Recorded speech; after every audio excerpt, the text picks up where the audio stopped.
बिस्मिल्लाहिर्रहमानिर्रहीम। अस्सलाम वालेकुम। Myself Mubashir Ahmad, lecture of zoology from higher education department. बेटा, जैसा कि आप सब जानते हैं कि हम लोगों ने लेक्चर सीरीज स्टार्ट की हुई है एवरीडे साइंस और जनरल साइंस की, जिसके अंदर हम बेसिक से एडवांस लेवल तक तमाम जनरल साइंस के लेक्चर्स हैं वो कवर कर रहे हैं, जो कि वन पेपर रिलेटेड जॉब्स जितनी भी हैं तमाम पब्लिक सर्विस कमीशन की, और इसके अलावा जो टीचिंग रिलेटेड जॉब्स हैं वो भी तमाम पब्लिक सर्विस कमीशन की इसके अंदर कवर हो जाएंगी। जो साइंस से रिलेटेड क्वेश्चन हैं वो सारे इसमें कवर हो जाएंगे। तो आज एक नया चैप्टर पढ़ेंगे जो कि है फिजिकल और केमिकल चेंज के बारे में और केमिकल रिएक्शंस के बारे में। तो अब सबसे पहले स्टार्ट लेते हैं कि the universe is made up of matter और matter is constantly changing in one way to another way. तो कि एक फॉर्म से दूसरी फॉर्म में मैटर है वो चेंज होता रहता है लेकिन कभी खत्म नहीं होता।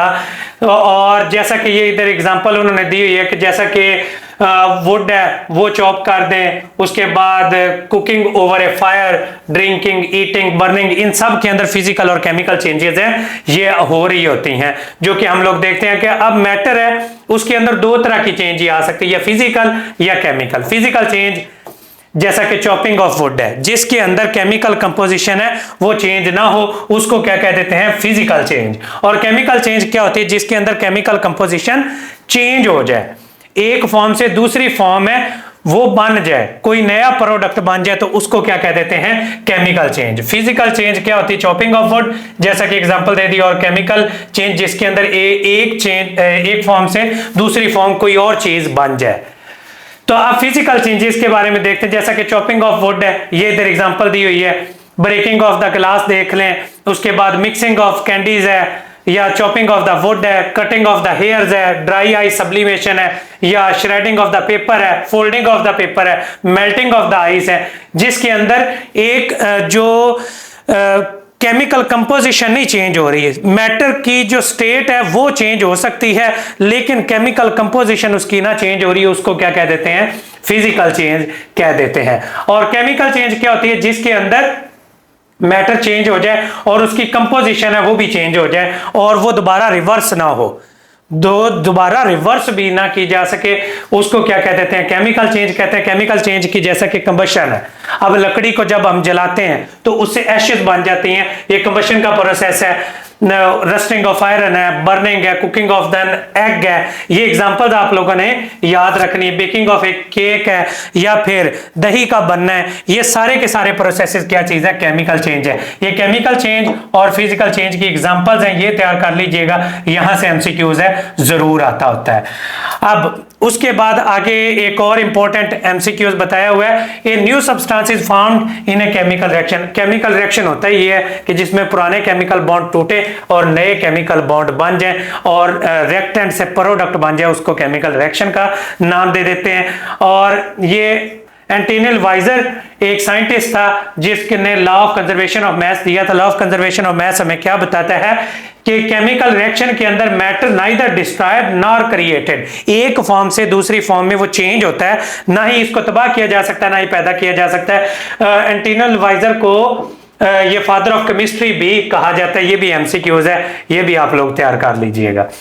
अब कंबशन क्या होती है, कंबशन एक ऐसा प्रोसेस है, जलने के अमल को कहते हैं, जिसके अंदर फ्यूल है, चाहे वो फॉसिल फ्यूल है, वुड है, पेट्रोल है, ऑयल है, वो ऑक्सीजन के साथ मिलकर क्या कहते हैं, जलता है, उससे कार्बन डाइऑक्साइड बन जाती है, वाटर बनता है और एनर्जी एज ए हीट पैदा हो रही होती है। इस प्रोसेस को क्या कह देते हैं, बर्निंग कहते हैं या कंबशन कहते हैं। अब harmful effect of the burning of the fuel, अब ये बड़ा इंपॉर्टेंट क्वेश्चन है, इसके अंदर अगर कंप्लीट बर्निंग हो, कंबशन हो, तो फिर क्या होता है, कंप्लीट कंबशन हो तो release of unburned carbon particles हैं, जिससे क्या हो सकता है, अस्थमा और रेस्पिरेटरी डिजीजेज हो सकती हैं। रिलीज ऑफ कार्बन डाइऑक्साइड हो तो उससे ग्लोबल वार्मिंग होती है। रिलीज ऑफ सल्फर डाइऑक्साइड हो तो उससे क्या हो जाती है, एसिड रेन होती है। अब इनकम्प्लीट कंबशन की वजह से क्या होती है, कार्बन मोनोऑक्साइड पैदा होती जाती है, और कार्बन मोनोऑक्साइड है वो एक साइलेंट किलर भी कहलाता है, जिसकी वजह से इंसान की डेथ हो सकती है, काफी खतरनाक ये गैस है। तो फॉसिल फ्यूल की बर्निंग से हमारी लाइफ तो अपडेट हुई है, लेकिन उसके आफ्टर इफेक्ट्स क्या हैं, ये सारे के सारे जो कि ऊपर हम लोगों ने बताए हैं। ये केमिकल चेंज की एक एग्जांपल हमने कंबशन पढ़ी, दूसरी एग्जांपल हम देख लेते हैं, ये रस्टिंग ऑफ आयरन है। ये जो रस्टिंग का प्रोसेस है, जिसके अंदर आयरन है ऑक्सीजन के साथ मिलकर आयरन ऑक्सीजन के साथ मिलकर क्या बना देता है, आयरन ऑक्साइड बना देता है, जिसको हम कह देते हैं रस्ट कह देते हैं। तो ये एग्जांपल आप लोग देखिएगा कि इसके अंदर होता क्या है, आयरन हार्ड और सिल्वर इन कलर होता है, जैसे ही वो ऑक्सीजन के साथ कंबाइन होता है तो आयरन ऑक्साइड बन जाता है, और आयरन ऑक्साइड का कलर क्या होता है, रेडिश ब्राउन होता है, जिसको हम रस्ट कहते हैं। ये आप लोग याद रखिएगा। अब रस्ट से बचा कैसे जा सकता है, रस्ट से बचने के लिए हम 2-3 काम कर सकते हैं।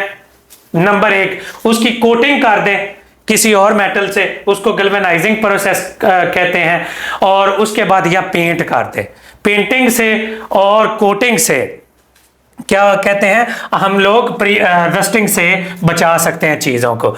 उसके बाद आ जाती जी टार्निशिंग ऑफ सिल्वर। सिल्वर है, ये ब्लैक होना शुरू हो जाता है। वो किस वजह से ब्लैक होता है, ये silver object get black over a time. Reason क्या है कि हमारी एयर के अंदर क्या होता है, हाइड्रोजन सल्फाइड मौजूद होता है। जब वो सिल्वर के साथ रिएक्शन करता है तो ब्लैक सिल्वर सल्फाइड बन जाता है, Ag2S बन जाता है। ब्लैक सिल्वर सल्फाइड की वजह से ये जो सिल्वर है, सिल्वर के चम्मच बने हुए या बर्तन बने हुए या कोई भी चीज है या ज्वेलरी बनी हुई होती है तो वो ब्लैक कलर की होना शुरू हो जाती है। वो किस वजह से होती है, सल्फर सल्फाइड की वजह से बनती है। ठीक है, इससे भी बचा जा सकता है, यही कोटिंग करके और उसकी पेंटिंग करके। और उसके बाद आ जाती है जी properties of the matter. Properties of the metal, chemical properties कौन सी होती हैं जिसके अंदर अब ये properties of the metal, can the property be determined without changing the identity of the substance. अब किसके अंदर आइडेंटिटी चेंज हो जाती है, केमिकल प्रॉपर्टीज के अंदर। Reactivity, flammability, toxicity, ability to oxidize और कंबशन, ये केमिकल प्रॉपर्टीज हैं। फिजिकल प्रॉपर्टीज में density, colour, lustre, odour, malleability, ductility, conductivity, ये सारी की सारी प्रॉपर्टीज किस में आ जाती हैं, फिजिकल प्रॉपर्टीज के अंदर आ जाती हैं। ये फिजिकल प्रॉपर्टीज और केमिकल प्रॉपर्टीज एमसीक्यूज के अंदर अगेन बन सकती है कि इनमें से कौन सी केमिकल प्रॉपर्टी नहीं है। तो 3 ऑप्शन दिए होंगे, वो आपने चूज करने होंगे। इधर आएंगे कौन सी फिजिकल प्रॉपर्टी नहीं है, तो वो इधर से कोई ना कोई ऑप्शन इधर डाल देंगे, तो वो आपने तैयार करना होगा। अगर ये आपको नाम याद होंगे तो आप आसानी से इसको बता सकेंगे। 3 स्टेट्स ऑफ द मैटर है हमारे इर्द गिर्द, जो 3 स्टेट्स ऑफ द मैटर है रूम के अंदर अगर देखें तो सबसे ज्यादा हमें सॉलिड चीजें नजर आती हैं, बाद में लिक्विड और गैसेज हैं, वो चीजें हमारे मौजूद होती हैं। अब कुछ प्रॉपर्टीज हैं वो हम पढ़ते हैं। सबसे पहले आ जाती है जी थर्मल कंडक्टिविटी। थर्मल कंडक्टिविटी क्या होती है, the ability of a substance to conduct the heat. Heat को कंडक्ट करने की एबिलिटी क्या होती है, थर्मल कंडक्टिविटी होती है। डक्टिलिटी क्या होती है, किसी भी चीज से, मेटल से जो वायर्स बनानी जाती हैं उसको, मेलिएबिलिटी और डक्टिलिटी ये मेटल्स की प्रॉपर्टीज होती हैं, आपको पता है। और डक्टिलिटी क्या होती है, वायर बनाना। मेलिएबिलिटी क्या होती है, किसी धात से शीटें बनाना, क्या कहलाती है, मेलिएबिलिटी। मेल्टिंग पॉइंट क्या होता है, जिसे सॉलिड लिक्विड टेम्परेचर पर चेंज, वो लिक्विड में चेंज हो जाता है, वो उस टेम्परेचर को मेल्टिंग पॉइंट कहते हैं। बॉइलिंग पॉइंट वो टेम्परेचर जिस पर लिक्विड है बॉयल होकर वाटर उसके वेपर्स में चेंज हो जाता है। सोलेबिलिटी क्या होती है, इसकी डेफिनेशन अगेन एमसीक्यूज आई हुई है, the maximum amount of the solute जो कि एक गिवन टेम्परेचर के ऊपर एक सॉल्वेंट के अंदर डिसॉल्व हो सकती है, उसको सोलेबिलिटी का नाम दे देते होते हैं।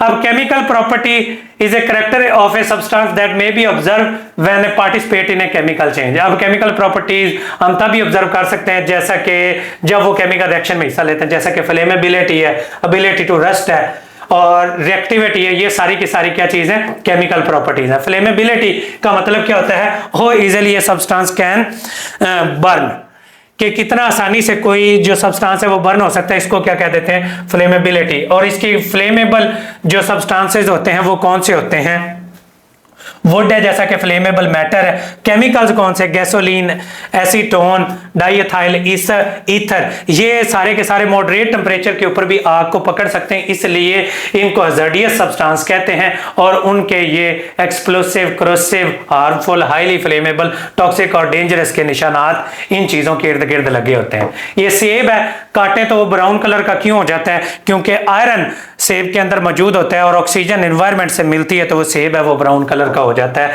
आयरन ऑक्साइड की वजह से। अब आगे आ जाते जी, ये की पॉइंट्स इसके देखें। की पॉइंट्स देखें तो चेंजेस इन मैटर दो तरह की होती है, फिजिकल चेंज और केमिकल चेंज। फिजिकल चेंज के अंदर कोई नया सब्सटेंस है वो नहीं बनता और इनको रिवर्स किया जा सकता है। केमिकल चेंज के अंदर क्या होता है, नया सब्सटेंस बनता है और इसको रिवर्स नहीं किया जा सकता। Burning is also known as the combustion, और बर्निंग और रस्टिंग दोनों के दोनों केमिकल चेंज की एग्जांपल है। और प्रॉपर्टीज ऑफ द मैटर को भी हम दो हिस्सों में, फिजिकल और केमिकल प्रॉपर्टीज में चेंज कर सकते हैं। फिजिकल प्रॉपर्टीज कौन सी होती है, वॉल्यूम, मास, गैस, डेंसिटी, सारा कुछ। और फिजिकल प्रॉपर्टीज स्ट्रक्चर से रिलेटेड होती है, मेल्टिंग और बॉइलिंग पॉइंट वगैरह सारी की सारी। और केमिकल प्रॉपर्टीज ये फ्लेमेबिलिटी, उसके बाद रिएक्टिविटी, रस्टिंग, ये सारी की सारी केमिकल प्रॉपर्टीज है। फ्लेमेबिलिटी क्या होती है, ability to catch the fire easily, कितनी आसानी से कोई चीज है वो आग पकड़ सकती है, उसको फ्लेमेबिलिटी कहते हैं। ये चैप्टर था, ये हो गया फिनिश। अब इसको देखते हैं, इसके MCQs. Which of the following is example of physical change. Physical change की एग्जांपल क्या, चॉपिंग ऑफ ए लॉग, लकड़ी के छोटे टुकड़े कर देना एक फिजिकल चेंज की एग्जांपल है, बाकी सारी की सारी केमिकल चेंजेस हैं। Which of the following is a chemical change. Chemical change, photosynthesis एक केमिकल चेंज है जिसके अंदर कार्बन डाइऑक्साइड, वाटर सूरज की रोशनी में मिलकर ग्लूकोज बनाते हैं और ऑक्सीजन बनाते हैं। ये केमिकल चेंज है, नया प्रोडक्ट बनता है। Which change can easily be reversed. सिर्फ फिजिकल चेंज है उसको इजीली रिवर्स किया जा सकता है, केमिकल चेंज को रिवर्स नहीं किया जा सकता। ये जिस बच्चे की बुक है उसने गलत लगाया हुआ है। When a new substance is formed, the properties is different from the ones। Chemical change के अंदर क्या होता है, न्यू सब्सटेंस बन जाता है और जो कि फिजिकल में नहीं बनता। If the chemical properties of a substance remain unchanged, only the state change, this is called as the physical change। ये उसकी डेफिनेशन आ गई। Which of the following is example of physical change? Physical change की example क्या है, boiling of water, ये बिल्कुल ठीक answer है। What is the best describe the physical change. Physical change को सबसे बेस्ट डिस्क्राइब कौन करता है, कंपोजिशन स्टे जो होती है वो सेम रहती है फिजिकल चेंज में, जबकि केमिकल चेंज के अंदर खत्म हो जाती है। तो बीटा ऑप्शन इसके अंदर करेक्ट आंसर है। और उसके बाद which of the following is example of a chemical change. Chemical change की एग्जांपल है ब्रेड इज बेक्ड, ये इसकी एग्जांपल होगी, बाकी सारी की सारी फिजिकल चेंजेस है। Rusting can be prevented by, rusting को हम बचा सकते हैं किसके जरिए, पेंटिंग के जरिए या कोटिंग के जरिए। तो ये पेंटिंग इसका बेस्ट आंसर हो जाए। मिल्क टर्न सॉर, जो दूध है वो खट्टा हो जाता है, तो ये असल तौर पर क्या चीज है, ये एक केमिकल चेंज है। तो ये फिजिकल और केमिकल चेंज का चैप्टर अल्हम्दुलिल्लाह हो गया खत्म। अब इंशाल्लाह नेक्स्ट चैप्टर के अंदर मिलेंगे और उसके अंदर एक नया चैप्टर कवर करेंगे। और अगर ये इसी तरह की लेक्चर सीरीज और नोट्स हैं आप लोग परचेज करना चाहते हैं खुद स्टडी करने के लिए, या हमारा सेशन ज्वाइन करना चाहते हैं, तो डिस्क्रिप्शन में दिए गए नंबर के ऊपर रब्ता करके आप लोग हमें ज्वाइन कर सकते हैं। बाकी best of luck to all of you, thank you so much and अल्लाह हाफिज।